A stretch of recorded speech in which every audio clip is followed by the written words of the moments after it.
దేవుని సంధికి వచ్చిన వెంటనే జాబ్ వచ్చేయదు, దేవుని సంధికి వచ్చిన వెంటనే పెళ్లి అయిపోదు, దేవుని సంధికి వచ్చిన వెంటనే పిల్లలు పుట్టేయరు, దేవుని సంధికి వచ్చిన వెంటనే సకల ఆశీర్వాదాలు వచ్చి అమాంతంగా నీ మీద వాలిపోవు.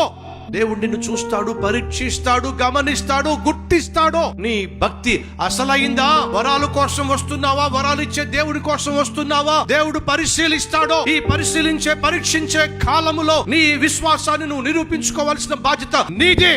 చాలా సందర్భాలు దేవుని సంధికి వచ్చి చేసిన ప్రార్థనకు వెంటనే జవాబు రాకపోతే విసుక్కునే వాళ్ళు, కసురుకునే వాళ్ళు, దేవుని ప్రశ్నించే వాళ్ళు, దేవుని మీద అలిగే వాళ్ళు ఎంతమంది లేరు? అలగద్దు సంఘమా, దేవుని మీద అలిగే ప్రయత్నం చేయొద్దు. ఏదో ఒక వారం వచ్చి ప్రార్థన చేసి దేవుడు జవాబు ఇవ్వకపోతే మరొక వారం మానేసేటటువంటి రకంగా ఉండకండి. ఏదో ఒక వారం ఉపవాసం ఉండి ప్రార్థన చేసి వెంటనే జవాబు రాకపోతే చేతులు ఎత్తేసేవారిగా ఉండకండి. పట్టుదల, మీ ప్రార్థనలో పట్టుదల కావాలి, మీ భక్తిలో పట్టుదల కావాలి, దేవుణ్ణి సేవించే విషయంలో పట్టుదల కావాలి, దేవుని సన్నిధికి వచ్చి ఆరాధించే విషయంలో పట్టుదల